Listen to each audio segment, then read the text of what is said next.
মধ্যবিত্ত সংসারে সব ইচ্ছা হয়তো পূরণ হয় না, দামি খাবার বিলাসিতা সবসময় থাকে না। তাই তো বলে সংসারের মায়ায় পড়লে বাসি রুটিও অমৃত লাগে। হাই, আমি পারমিতা। ঘুম থেকে উঠেই খালি পেটে জিরে, জোয়ান আর মৌরি ফোটানো জলটা খাই। মাঝে মাঝে খাই, এখন যেহেতু খুব গরম পড়েছে তাই রান্নাঘরে গিয়ে আবার বানিয়ে খেতে ইচ্ছে করে না। আর মায়েরও আজকে একটু অ্যাসিডিটি হয়েছে, তাই এইটা দিলে নাকি একটু ভালো লাগে শরীরটা। আর আমি এদিকে লেবু দিয়ে খাচ্ছি, কারণ আমার অ্যাসিডিটির প্রবলেম নেই, ওয়েট লসেও ভালো এটা। আর ওইদিকে বাবার জন্য দুধ চা বসিয়ে দিয়েছি। সকালবেলায় অনেক তাড়াতাড়ি পড়তে চলে এসেছে, তারপরে আমি স্নান টান করে পুজো দিতে আরম্ভ করে দিয়েছি। আর এ তখনও বাড়ি যায়নি, এ বললো আমার সাথে নাকি ও পুজো দেবে, তাই ও পুজো দিচ্ছিল আমার সাথে আর গানও করছিল।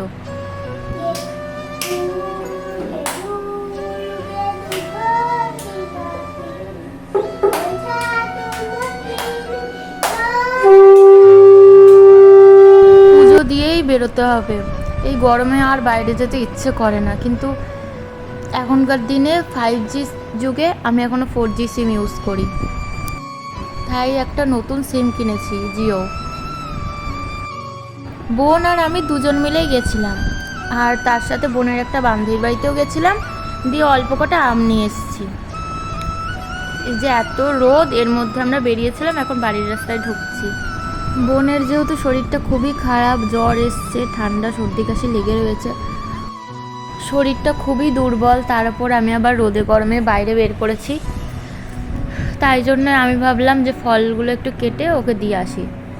এমনিতে শরীরে কোনো এনার্জি নেই, একটু খেলে হয়তো ভালো লাগবে।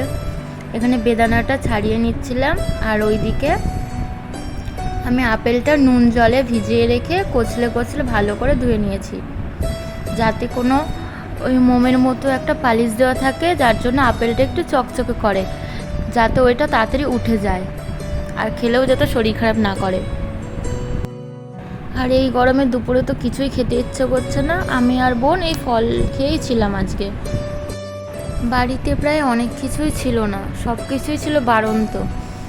কালকে রাতে এই সমস্ত বাজারগুলো করে আনা হয়েছে, কিন্তু তখন একদমই গোছানোর টাইম পাইনি, মানে ভুলেই গেছিলাম যে বাজারটা এসেছে, যে সঙ্গে সঙ্গে করব, তখন মাথা থেকেই বেরিয়ে গেছে। আর কাজ যত ফেলে রাখবো ততই মনে হয় আরও উল্টে কাজ আরও বেড়ে যায়।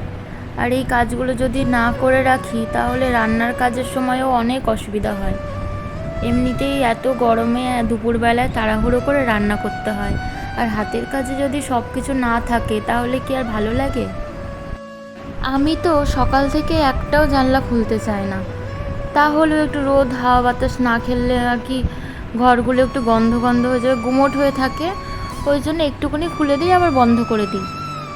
একটু ঘুমিয়ে পড়েছিলাম দুপুরে, আর ঘুম থেকে উঠে একটু লেবুর শরবত বানিয়ে নিয়েছিলাম, কারণ এমনিতেই যা গরম, আর এখন তো বেশি বেশি করে জল খাওয়া দরকার। আর কালকে রাতে আমের চাটনি করতে এই কড়াইটা না পুড়িয়ে ফেলেছি। অনেক ভিডিওতে দেখেছি কি করে ওঠানো যায়, কিন্তু উঠছে না, কি করব কে জানে। আর বিকেলবেলায় গাছগুলোতে জল দিচ্ছি, বৃষ্টি তো হচ্ছেই না, 2-1 ফোঁটা হচ্ছে, ওই বৃষ্টিতে কি আর এই গাছগুলো কি আর বাঁচবে? ওই জন্য আমি জল দিচ্ছি, কারণ ওদেরও তো জলের দরকার। সব কাজের মধ্যে এইটা হলো এমন একটা কাজ যেটা আমার ইচ্ছে থাকুক বা না থাকুক, তাও আমার এটা করতে ভালো লাগে। আজকের ভিডিওটা কেমন লাগলো জানিও। জানি গলার ভয়েসটা খুব খারাপ হয়েছে, কারণ একটু ঠান্ডা তো লেগেইছে। আচ্ছা, তাহলে আজকে এই পর্যন্তই। আমি পারমিতা, দেখা হবে আবার কোনো নতুন এরকমই মধ্যবিত্ত জীবনের আরও গল্প নিয়ে। তোমাদের সাথে কিন্তু আরও অনেক গল্প রইল, সেই বাকি গল্পগুলোই পরের ভিডিওতে বলবো। Thanks for watching, by.